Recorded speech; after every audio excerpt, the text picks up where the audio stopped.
오늘 우리에게 주신 하나님의 말씀은 다니엘서 1장 8절에서 15절 말씀입니다.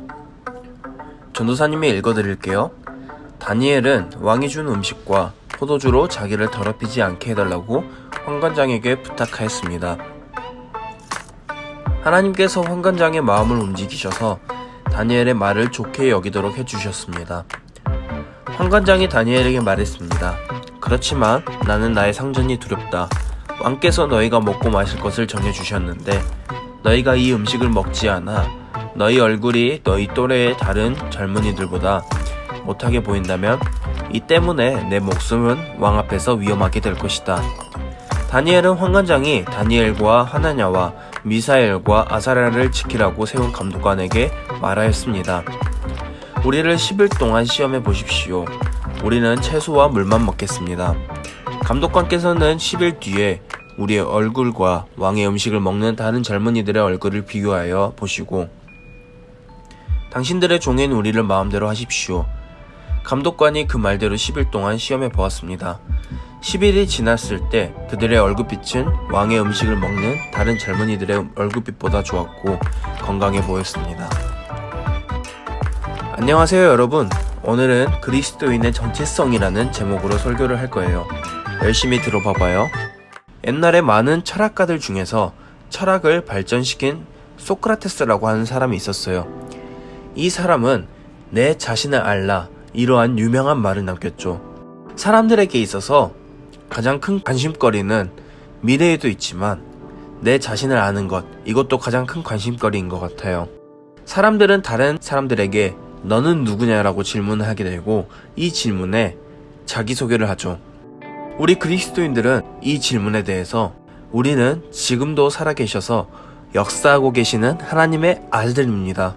이러한 정체성, 다시 말해 그리스도인으로서 나는 누군지에 대해서 이러한 대답을 해야 된다고 생각돼요. 오늘 본문 말씀에서 이러한 정체성을 지키고 있는 다니엘이 등장합니다. 우리 같이 한번 살펴보도록 하겠습니다. 다니엘은 바벨론에 살면서 중요한 결심을 했습니다. 그것은 왕이 지정해주는 궁의 음식을 먹지 않기로 결심한 것이었어요.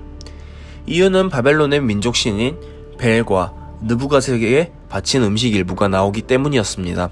이 음식을 먹을 경우 우상 숭배에 참여하게 되거나 하나님의 말씀을 어기는 것이기 때문에 다니엘은 먹지 않기로 뜻을 정한 것이었어요.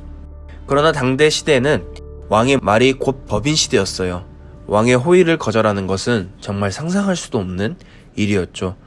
그러나 다니엘은 용기 있게 환관장에게 부탁했어요. 이때 하나님께서 직접 개입하셔서 환관장의 마음을 움직이셔서 환관장이 다니엘의 요구를 들어주게 하셨습니다. 다니엘은 궁중의 음식을 먹지 않겠다라는 결심을 하고 환관장의 지도 아래 있는 감독관에게 자신의 건강을 시험해 줄 것을 건의하였죠. 10일 동안 채식을 하게 한 후 궁중 음식을 먹은 사람들과 비교해달라는 제안이었어요. 10일 후 결과에 따라 궁중 음식을 강제로 먹게 하든지 계속 채식을 하도록 허락할 것인지 그때 정해도 늦지 않을 것이라는 지혜로운 결정이었죠. 감독관의 임무를 맡은 자가 다니엘의 요구를 듣고 허락해 주었습니다. 그렇게 다니엘과 그의 세 친구들은 10일 동안 채소와 물만 먹었죠. 10일 후 채소와 물만 먹은 다니엘과 그의 세 친구와 궁중 음식을 먹은 소년들의 얼굴을 비교해 보았더니 다니엘과 그의 세 친구들의 얼굴이 더 빛이 난 것을 우리는 말씀을 통해서 알 수 있죠. 하나님의 은혜와 능력이 바벨론 왕궁에 있는 다니엘과 그의 세 친구들에게 임한 것입니다. 하나님의 말씀을 지키려는 의지 아래에서 우상 숭배에 동참하지 않으려는 신앙의 문제를 하나님의 은혜를 힘입어 지혜롭게 극복하고 해결했습니다. 오늘 이 말씀을 통해서 정체성을 잃어버리지 않기 위해 하나님의 말씀을 붙잡는 다니엘의 모습을 발견할 수 있었죠. 우리는 우리가 누구인지에 대해서 알아야 할 필요성이 있습니다. 우리 친구들에게 질문 한 가지 할게요. 여러분은 그리스도인이 누구라고 생각되십니까? 그리스도인은 바로 예수 그리스도께 속한 사람들을 말하는 것입니다. 마태복음 16장 16절입니다. 전도사님이 읽어드릴게요. 주는 그리스도시요 살아계신 하나님의 아들이시나이다 라고 고백하는 사람들을 말할 수 있는 것입니다. 그리고 우리는 우리의 존재에 대해서 또 우리 존재 목적에 대해서 알아야 합니다. 우리는 세상 속에서 다양한 물건들을 발견하게 되죠. 그중 가장 흔히 볼 수 있는 책상과 의자를 예로 들어볼게요.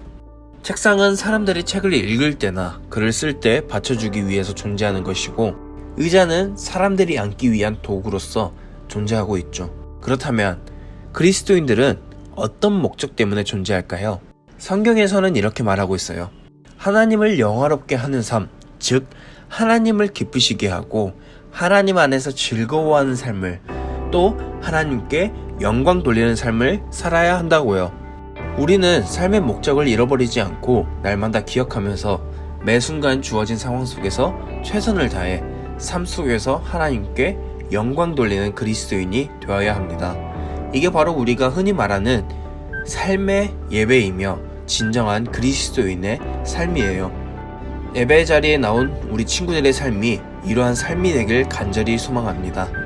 이제 전도사님이 기도하고 마칠게요. 사랑이 많으신 하나님 아버지, 오늘도 하나님께 예배드릴 수 있게 해주심에 너무나도 감사드립니다. 오늘은 말씀 속에서 하나님의 말씀을 어기지 않고 하나님의 자녀로서 살기 위해 최선을 다하는 다니엘의 모습을 발견할 수 있었습니다. 오늘날 이렇게 어려운 시기에 하나님의 자녀로 살기 위해 최선을 다하는 우리 친구들이 될 수 있게 해주시고, 정말 하나님을 기쁘시게 하고 하나님께 영광 돌리는 우리 친구들이 될 수 있게 해주세요. 여전히 코로나19가 퍼지고 있는 상황 속에서 우리 친구들의 건강과 믿음을 붙들어 주시고 힘들지 않게 하여 주세요. 거룩하신 예수님의 이름으로 기도합니다.